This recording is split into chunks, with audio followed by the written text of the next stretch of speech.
नमस्कार दोस्तों, CKP share में आपका स्वागत है। दोस्तों चलिए दोस्तों, आज मैं बात करूंगा कि फाइनल आंसर की आपका IREL का आ चुका है। दोस्तों तो चलिए, जो 50 MCQ आपका टेक्निकल का आए थे फेडरल थ्योरी से, तो वह मैकेनिकल टेक्निकल का क्वेश्चन आज हम देखते हैं दोस्तों कि किस प्रकार से इसमें आया था और कौन से क्वेश्चन इसमें और कौन से ऑप्शन इसमें करेक्ट सही होंगे। चलिए तो पहला नंबर का क्वेश्चन देखते हैं। यहाँ पर दोस्तों पहला नंबर का क्वेश्चन हमारा क्या कह रहा है।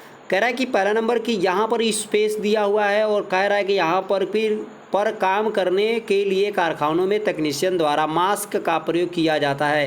कारखानों में तकनीशियन के द्वारा, पर मतलब यहाँ पर स्पेस है, पर कारखानों में तकनीशियन के द्वारा, जो तकनीशियन है कारखानों में, तो लेथ मशीन है कि ग्राइंडिंग मशीन है कि ड्रिल मशीन है कि पावर हैक्सा ब्लेड है आपका। ठीक है, तो सिंपल आप समझेंगे कि ग्राइंडिंग मशीन में छोटे छोटे चिप्स निकलते हैं और वो हमारे क्या होते हैं। यहाँ पर कह रहा है कि तकनीशियन द्वारा मास्क का प्रयोग हमारे सांस के द्वारा अंदर जाके फेफड़ों में फंस सके, हमारी दुर्घटना का कारण बन सकते हैं, जिससे हमारा क्या हो जाएगा, पहला नंबर पहला का दूसरा क्वेश्चन एकदम सही हो जाएगा। ठीक है, अगला क्वेश्चन हम बात कर लेते हैं। एक तैलीय फर्श की सफाई, एक तैलीय फर्श की सफाई स्पेस तुरंत की जानी चाहिए। भैया सबसे पहले किस चीज़ से किया जा सकता है, तो दूसरे का आपका आंसर क्या बनेगा, यहाँ पर पुटिंग सार डस्ट ऑफ सैंड आपका बनेगा। मतलब तीसरा नंबर का यहाँ लकड़ी का बुरादा या रेत डालकर तुरंत काम करने के लिए आप क्या करेंगे कि लकड़ी का बुरादा या रेत आपका बाल्टी में रखा रहता है, रेड कलर की बाल्टी उस पर दी जाती है और उसमें बालू रहता है और तुरंत उसके रेत को ज़मीन पर डाल कर सुखा के तुरंत वहाँ पे सफाई हम तेली फर्श को साफ कर सकते हैं, जिससे आग लगने का खतरा का चांस बहुत कम हो सकता है। चलिए आगे बात कर लेते हैं। यहाँ पर तीसरा नंबर कह रहा है, यहाँ पर ball pin hammer is use to, मतलब बॉल पिन हैमर जो बॉल पिन का हथौड़े का प्रयोग जो होता है वो किस काम के लिए किया जाता है, तो spiral the shank of the rivet आपका है स्पायर्ड कीलक के सैंक को समतल करने के लिए। जो आप रिविट ठोकते हैं तो उसके कीलक के सैंक को समतल बनाने के लिए हम बॉल पिन हथौड़े का प्रयोग कर लेते हैं। ये आपका तीसरे का चौथा ऑप्शन बिल्कुल सही है। ठीक है, अगला क्वेश्चन बात कर लेते हैं। यहाँ पर कह रहा है कि किस बेंच सिकेंजे का बॉक्स नट, या बॉक्स नट बेंच वाइज का बॉक्स नट पूछ रहा था। यहाँ पर सिंपल क्वेश्चन बनता है। यहाँ पर दोस्तों क्वेश्चन नंबर 4 का ऑप्शन होगा फास्फोरस, कांस्य, मतलब ब्रोंज जहाँ पे आ जाए तुरंत मार दीजिए वहाँ पर। ठीक है, white metal, alloy steel, mild steel, ये तीनों का नहीं हो सकता है। ब्रोंज यहाँ पर फास्फोरस बोर्न की बात कर रहा है तो ब्रोंज, गन मेटल, इन सब का एकदम क्लियर हो जाएगा। ठीक है, यहाँ पे कास्ट आयरन भी कुछ हद तक जा सकता था, लेकिन यहाँ पे व्हाइट मेटल दिया गया है। ठीक है, तो ये सब नहीं हो सकते हैं। चलिए आगे बात कर लेते हैं कि क्या ऑप्शन इसमें क्या सही होगा। फास्फोरस ब्रोंज आपका चौथा का सही हो जाएगा। पांचवें का आप चलते हैं, दो क्वेश्चन नंबर देखते हैं कि पांचवा क्या कह रहा है हमारा। पाद सिकिंजा लेग वाइज का प्रयोग किया जा सकता है। लेग वाइज का प्रयोग पाद सिकिंजा, पांचवें का क्वेश्चन आपका पांचवें का क्या बनता है कि लेग वाइज सबसे ज़्यादा माइल्ड स्टील लेग वाइज किसका बनता है, तो माइल्ड स्टील का बनता है। किसका बनता है, तो माइल्ड स्टील का बनता है। ऑप्शन नंबर फोर्जन कार में forge holding for work, forging car में होल्डिंग करने के लिए, पकड़ने के लिए वस्तु को इसका प्रयोग किया जाता है। पांचवें का वन ऑप्शन बिल्कुल आपका सही हो जाएगा। अगला क्वेश्चन की बात कर लेते हैं। क्या कह रहा है हमारा अगला क्वेश्चन, हमारा कह रहा है कि वी यहाँ पर वी वेल्ड के लिए उपयुक्त होती है। छठवां नंबर का कह रहा है, छठवें का नंबर का कह रहा है वी वेल्ड के लिए उपयुक्त होती है। तो कौन सा क्रॉस के लिए करेंगे, या मतलब आपका ओपन वेल्ड के लिए करेंगे या क्वेटर ट्विस्ट के लिए करेंगे। ये देखिए वी वेल्ड जो होता है सबसे ज़्यादा आप देखते होंगे रास मिल में या हर जगह जहाँ पे लगता है, तो ओपन वेल्ड ड्राइव के लिए होता है। तो छठवें का ऑप्शन नंबर बी ऑप्शन सही हो जाएगा। सातवें का बात कर लेते हैं। यहाँ पर सैफ्ट का वह हिस्सा जो बेरिंग में ले जाया जाता है, सैफ्ट का वो मतलब सॉफ्ट का वह हिस्सा जो बेरिंग में ले जाया जाता है, तो बेरिंग के रूप में जाना जाता है। तो किस रूप में जाना जाता है यहाँ पर, तो सॉफ्ट का हिस्सा। तो आपको पढ़े होंगे कि जनरल बेरिंग का नाम सुने ही होंगे आप। ठीक, तो वहाँ पर कह रहे हैं सॉफ्ट का हिस्सा बेरिंग में, तो जनरल बेरिंग में उसको ले आके फिट किया जा सकता है। ठीक है, तो यहाँ पर ऑप्शन नंबर 3 हो जाएगा, जनरल बेरिंग हो जाएगा। ठीक है, अगला क्वेश्चन हमारा कह रहा है 8वां नंबर का क्वेश्चन क्या कह रहा है कि निम्नलिखित में से कौन से नियम का उपयोग लोहार द्वारा संचालित तत्व कर्मों को चिन्हित करने के लिए, मापने के लिए प्रयोग में लाया जाता है। 8वें नंबर का क्वेश्चन है यहाँ पर कि किस किस नियम का उपयोग लोहार द्वारा संचालित तप्त कर्मों में, मैं यहाँ पे कह रहा है कि तप्त कर्मों में आपका तो ब्लैक स्मिथी में इसका प्रयोग कर सकते हैं। तो 8वें का नंबर का 4 श्रिंक रूल जो होता है उसे हम तप्त कार्यों में प्रयोग कर सकते हैं, बल्कि शार्ट हुक और नैरो इन सब का काम दूसरे जगह पे किया जा सकता है। अगला बात कर लेते हैं 9 नंबर का क्वेश्चन क्या कह रहा है हमारा, चिन्हन मार्किंग के दौरान रेफरेंस सरफेस, चिन्हन मार्किंग रेफरेंस सरफेस द्वारा प्रदान किया जा सकता है।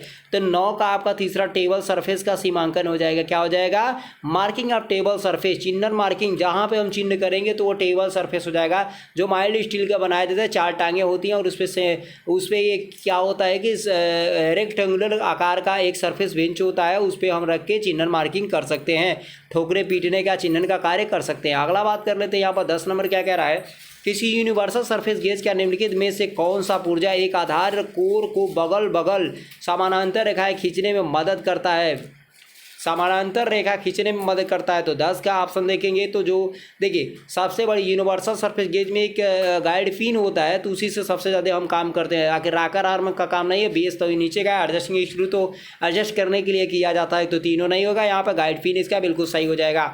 अगला क्वेश्चन की हम बात कर लेते हैं, क्या कह रहा है हमारा 11 नंबर का क्वेश्चन। 11 नंबर क्वेश्चन कर रहा है कि स्लॉट की गई गहराई को मापने के लिए कॉम्बिनेशन सेट द्वारा प्रयोग की जाती है। स्लॉट की गहराई, कोई स्लॉट है उसकी गहराई का प्रयोग हम किससे नापते हैं, तो स्क्वायर हेड जो आपका होता है, तो स्लॉट की गहराई हम स्क्वायर हेड से नाप लेते हैं। आपका कॉम्बिनेशन सेट में क्या होता है कि सेंटर हेड होता है, प्रोटेक्टर हेड होता है, स्क्वायर हेड होता है, तो स्लॉट की गहराई हम किससे नापेंगे, तो 11 का 1 ऑप्शन सही हो जाएगा, तो स्क्वायर हेड से नाप लेते हैं। सेंटर हेड से सेंटर लगाने का काम करते हैं, प्रोटेक्टर हेड आपका चिन्हन करने का काम में लिया जाता है, और ना नाप देते हुए ऐसा कुछ हो ही नहीं सकता, ठीक है। तो ऑप्शन नंबर यहाँ पर 1 नंबर का बिल्कुल सही हो जाएगा।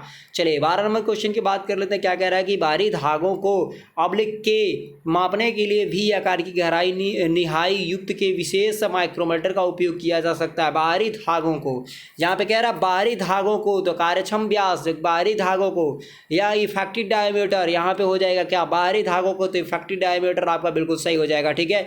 मेजर डाया और माइनर डाया से मतलब नहीं है यहाँ पे, फ्लैंक एंगल और डेप्थ से भी मतलब नहीं है, ठीक है। इफेक्टिव डायमीटर यहाँ पे क्लियर हो जाएगा। 13 नंबर की हम बात कर लेते हैं, क्या कह रहा है यहाँ पर 13 नंबर कह रहा है बाह्य माइक्रोमीटर के तुर्क और निहाई के फलक, बाह्य माइक्रोमीटर के तुर्क और निहाई के फलक यहाँ पे spindle and anvil outside diameter micrometer are made of, कह रहा है यहाँ पर कि भाई तुर्क और निहाई के फलक के बने होते हैं, किसके बनाए जाते हैं भाई, 13 नंबर का 3 हो जाएगा, टंगस्टन कार्बाइड्स के बनाए जाते हैं। अगर टंगस्टन की मात्रा मान लीजिए कम रहती है, तो अगर कोई और मटेरियल डालते हैं तो कोबिक कार्बाइड्स का लिपिड उस पर किया जाता है, जो पॉइंट का, क्योंकि घिसने का मात्रा अगर अधिक रहेगी तो माइक्रोमीटर की परिशुद्धता समाप्त होती जाएगी। चलिए 14 नंबर की क्वेश्चन की बात कर लेते हैं। 14 नंबर हमारा क्या कह रहा है, 14 नंबर हमारा कह रहा है कि यहाँ पर मापन गेज में घिसने के प्रति रोध अपेक्षित होता है, ऐसा गुणधर्म पाने के लिए निम्नलिखित में से कौन सा उपोपचार प्रक्रम पर अपेक्षित है, उपोपचार प्रक्रम अपेक्षित है।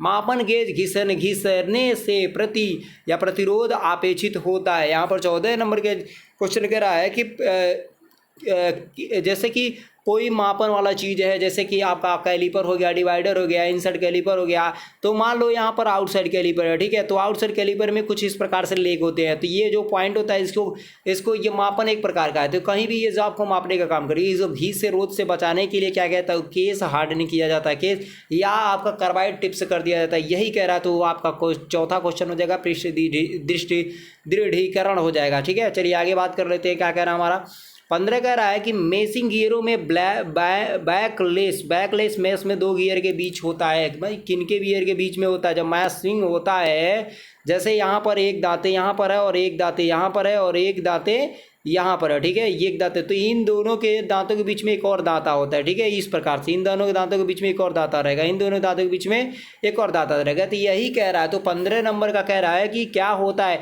तो ये देखो, ये जब मिस होगा, इसमें से जब ये मिस होगा तो इसके बीच में एक क्लियरेंस बनेगा। तो ऑप्शन नंबर क्या मजा हो जाएगा, ऑप्शन नंबर 2 हो जाएगा आपका, 15 का 2 ऑप्शन हो जाएगा, ठीक है। 16 नंबर की हम क्वेश्चन की बात कर लेते हैं, क्या कह रहा है हमारा 16 नंबर, ठीक है। लैपन को परिसज्जित करने की प्रक्रिया, लैपन एक लैपिंग जो होता है आपका, होनिंग है, लैपिंग है, तो ये एक चैप्टर का नाम है। तो लैपिंग एक प्रक्रिया है, ठीक है। लैपिंग है, लैपिंग एक प्रोसेस, लैप टूल्स होता है और लैपिंग एक प्रक्रिया है। तो कह रहा है लैपिंग परिसज्जित प्रक्रिया, मतलब पूछ रहा है यहाँ पर प्रक्रिया, तो क्या हो जाएगा, बाह्य तथा आंतरिक प्रक्रिया दोनों हो जाएगा। यहाँ पर बाह्य तथा आंतरिक मतलब इंटरनल एंड एक्सटर्नल आपका सरफेस मतलब क्या करेगा, किसी होल में बाहरी या अंदरूनी सरफेस समतलता बनाने का काम करेगा। चलिए आगे बात करते हैं। 17 नंबर क्वेश्चन क्या कह रहा है हमारा। 17 नंबर कह रहा है गियर ड्राइव में चक्रीय गति को रेखी गति में इसके विपरीत परिवर्तन का प्रयोग करके संभव होता है। गियर ड्राइव में चक्रीय गति का रेखी गति में इसके विपरीत परिवर्तन क्या कह रहा है, इसके विपरीत परिवर्तन। ये क्वेश्चन नंबर आपका बन जाएगा, कौन सा बन जाएगा, 17 नंबर का क्वेश्चन नंबर कौन सा बनेगा, 17 नंबर। गियर ड्राइव में चक्रीय गति तथा रेखीय गति, 17 का ऑप्शन हो जाएगा यहाँ पर रेखीय और चक्रीय गति। गियर ड्राइव में, ये गियर ड्राइव है, रेखीय में चक्रीय गति। इसके विपरीत की बात करेंगे तो रैक एंड पिनियन ड्राइव। जैसे रैक एंड पिनियन, रैक एक रैक होता है और एक उसमें छोटा सा पिनियन होता है, ठीक है। विपरीत की बात कर रहा है, एक वर्टिकल चलेगा और एक हॉरिजॉन्टल चलेगा, ठीक है। ये वर्टिकल चलेगा और एक हॉरिजॉन्टल चलेगा, ये ध्यान देना। तो ऑप्शन नंबर क्या हो जाएगा, ऑप्शन नंबर 17 का बी हो जाएगा। ऑप्शन नंबर यहाँ पर 2 हो जाएगा, ठीक है। 18 नंबर की हम बात कर लेते हैं। 18 नंबर क्या कह रहा है यहाँ पर, 18 कह रहा है कॉन्टैक्ट रालर का मध्य रेखा और साइन बार के सतह होती है, साइन बार की सतह होती है। तो 18 नंबर की हम बात कर लेते हैं। कॉन्टैक्ट रालर यहाँ पर रोलर्स की बात करेगा यार, या डेटम सरफेस का कॉन्टैक्ट रोलर या डेटम सरफेस का, कॉन्टैक्ट रोलर या डेटम सरफेस का। तो यहाँ पर 18 का ऑप्शन नंबर 3 हो जाएगा। पैरेलल लाइन की बात करेगा, समानांतर की बात करेगा, ठीक है। 19 की बात करनी है। वर्नियर माइक्रोमीटर में वर्नियर स्केल पर आंशिक, सिंपल है आपका, थिम्बल तुरंत मारिएगा, सॉरी थिम्बल आपका क्लियर नहीं हो सकता है, यहाँ पर बैरल क्लियर हो जाएगा, ठीक है। क्योंकि देखिए रैचेट होता है, उसके बाद थिम्बल होता है, उसके बाद से आपका बैरल होता है, ठीक है। बैरल, उसके बैरल में 2 पार्ट्स भी होते हैं, एक स्लीव होता है, एक नीचे वाला बैरल होता है, बीच में बेस लाइन होती है, कुछ इस प्रकार से आपका बनता है, ठीक है। ऊपर आपका स्लीव है, नीचे बैरल होता है। तो ये वाला भाग पूछ रहा था, ठीक है। उसके बाद लाख नट आ जाएगा, उसके बाद फ्रेम आ जाएगा, एनविल आ जाएगा, ठीक है। तो माइक्रोमीटर में इस प्रकार से, तो ये 19 नंबर का क्या हो जाएगा, 19 का 4 हो जाएगा, ठीक है। 20 नंबर के क्वेश्चन की बात कर लेते हैं। किसी ACME सूत्र के विनिर्देशित करने के लिए निम्नलिखित में से किस संक्षिप्ता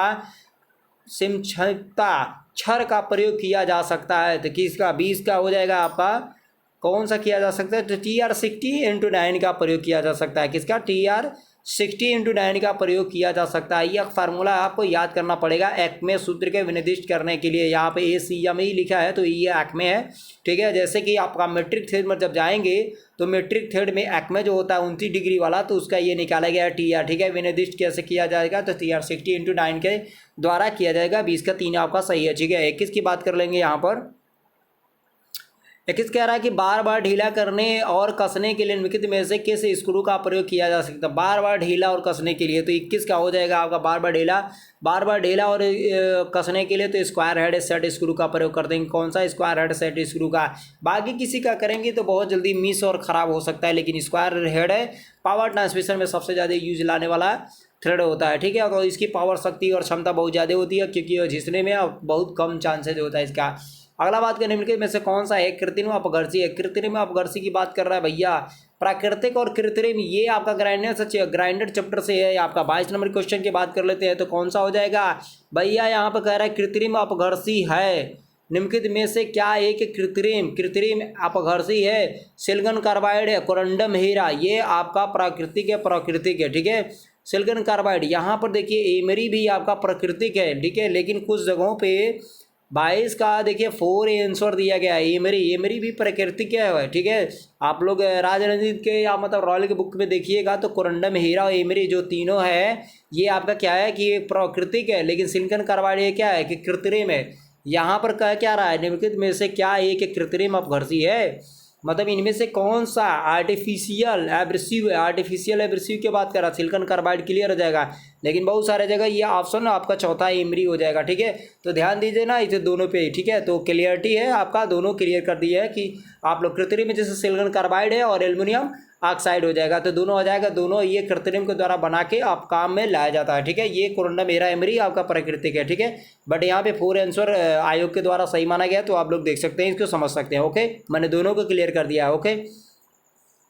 निम्नलिखित में से किस लोह धातु को पिघलाकर तरल द्रव्य अवस्था में नहीं लाया जा सकता है। किस लोह धातु को पिघलाकर तरल द्रव्य अवस्था में, तो 23 का आपका क्या हो जाएगा, तरल द्रव्य अवस्था में नहीं लाया जा सकता है तो भैया कच्चा लोहा तो हो सकता है।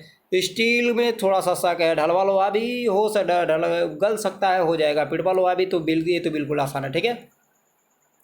तो 23 का आपका क्या हो जाएगा, 23 का दो स्टील हो जाएगा कि इसमें कार्बन और स्टील का मिश्रण होता है, ठीक है। और वो कौन सा स्टील है इस पर निर्धारित करता है, और कार्बन भी होता है, इसीलिए वो तरल है अवस्था में नहीं लाया जा सकता है, ये ध्यान देने वाली बात है। चलिए आगे बात करते हैं। त्वरण प्रतिबल को में व्यक्त किया जा सकता है, सबसे सिंपल एकदम है क्वेश्चन है यहाँ पर। न्यूटन प्रति मिलीमीटर स्क्वायर त्वरण प्रतिबल को ये निरूपित करता है या इसे व्यक्त किया जा सकता है। चलिए आगे बात कर लेते हैं। 25 नंबर क्वेश्चन क्या आ रहा है, जब विद्युत लेपन प्रकरण द्वारा स्टील के घटकों को ताम्र से लेपित किया जा सकता है तब ताम्र सल्फेट के रूप में प्रयोग किया जा सकता है। ये इलेक्ट्रोप्लेटिंग के चैप्टर से उठाया गया क्वेश्चन है। 25 का आपका हो जाएगा विद्युत अपघटन, आपका इलेक्ट्रोलिटी आपका हो जाएगा यहाँ पर, इलेक्ट्रोलैटी आपका हो जाएगा विद्युत अपघटन हो जाएगा, ठीक है। ये ध्यान देने, विद्युत लेपन द्वारा प्रयुक्त द्वारा स्टील घटकों को ताम्र से लेपित किया जा सकता है तो विद्युत अपघटन हो जाएगा आपका, ठीक है। एनोड कैथोड जो आपका होता है तो ये भी एक प्रोसेस है इलेक्ट्रोप्लेटिंग के लिए। और फ्लक्स तो भाई आप जानते हैं कि कोई भी पार्ट है उस पर जंग लगा हुआ है और जंग को सफाई करके, जैसे जिंक क्लोराइड आपका आता है, ठीक है, हाइड्रोक्लोराइड आपका आता है, तो ये एक प्रकार के जो नाम बता रहे हैं वो फ्लक्स है आपका। और इन फ्लक्सों के द्वारा हम किसी भी धातु के ऊपर जंग लगी चीज़ को साफ कर लेते हैं और फिर से वेल्डिंग या जो भी प्रक्रिया करने लगती है तो उसमें करते हैं, ठीक है। तो ये ध्यान देने वाला विद्युत आपका अपघटन यहाँ पर 25 नंबर का क्वेश्चन आयोग के द्वारा सही माना गया है, ये ध्यान दीजिएगा। चलिए 26 नंबर क्वेश्चन अगले वीडियो में देते हैं। नमस्कार दोस्तों।